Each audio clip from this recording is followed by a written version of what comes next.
Hey guys, and welcome to a task guide for Ragman Living High is Not a Crime Part 2.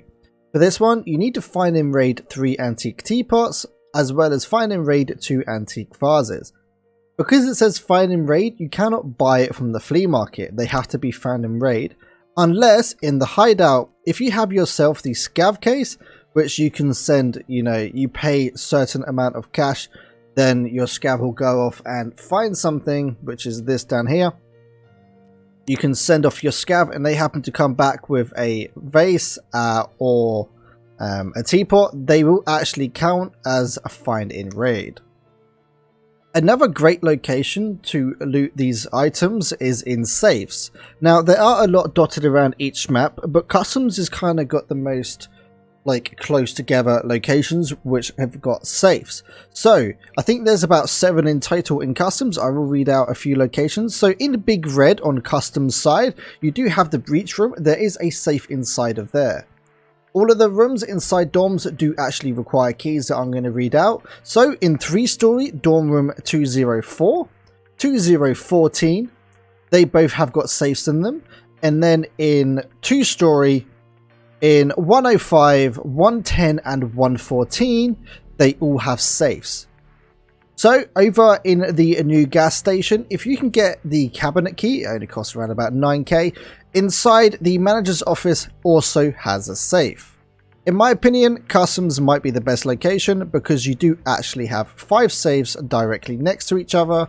And then if you obviously go into extract from one side or the other side, you can always hit up, if you first get in like the gas station, if you spawn a boiler side, and then hitting up the customs on if you're extracting from custom side. Okay, so don't mind the rain, it's quite hard to see, but we are on reserve. One of the most consistently good locations for me personally finding T-spot and vases is actually this little podium right here next to the giant helicopter on reserve. If you head inside here, if you lie down, you can get kicked straight in. But they usually spawn directly here. This is usually where I found most of my vases and teapots. When I was actually stuck, my final vase was actually here. And it does also spawn next to the scav as well. But this is the most consistent place I've actually found decent stuff. But now we're going to head over to Shoreline. And now for Shoreline. If you're going to run Shoreline anyway for quite a few tasks that's around this era, or this, task kind of stage, you will be running Shoreline a lot, so you kind of want to get some keys to make some money. So first of all, we're going to enter the right building, the east building, which is the blue key building. What we're going to do is run all the way down the main hallway on 2nd floor of the blue side. What we're going to want to do is enter either 222 or 226. They share the same key.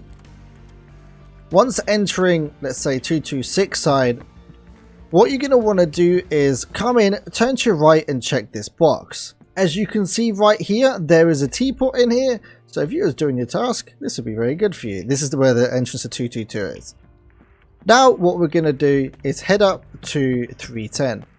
310 is kind of known to have good loot, so there's definitely one location to check out. March room is something you can check out as well. I've personally never found anything great. I think I found a big one on the floor, but sometimes you can find certain items in the piggy or the man with a pig head.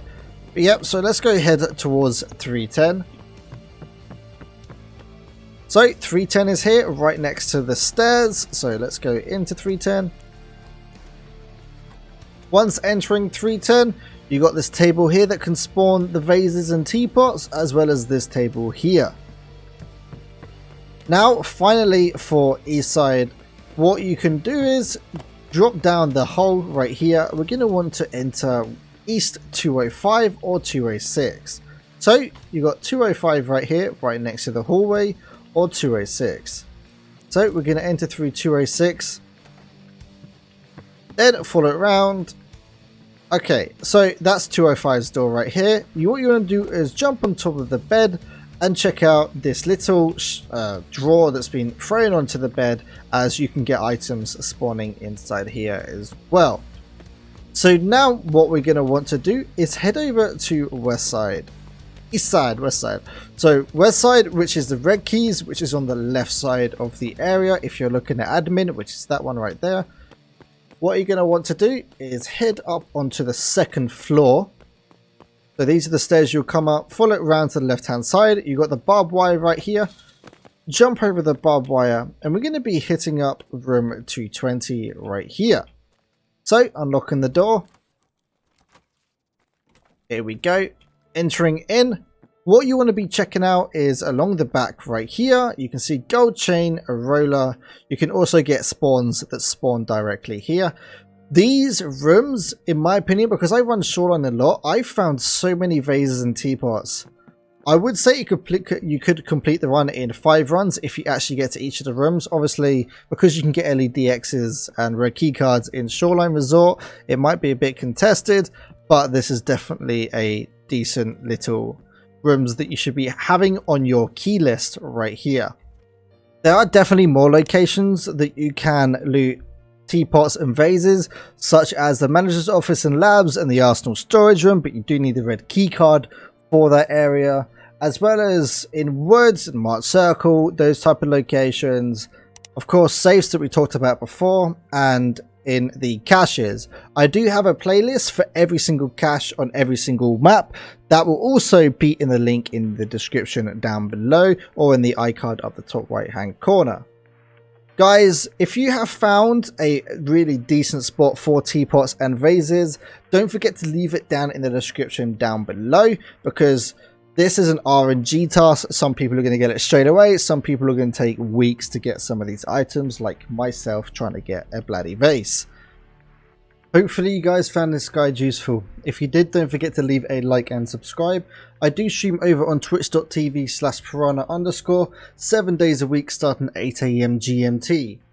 Also, we now have a website that has all of the information on my YouTube channel in one location, which will be in the link in the description, where you can navigate it very easily and find what you're looking for. Guys, hopefully you found this guide useful. If you did, don't forget to leave a like and subscribe, and I'll see you in the next video.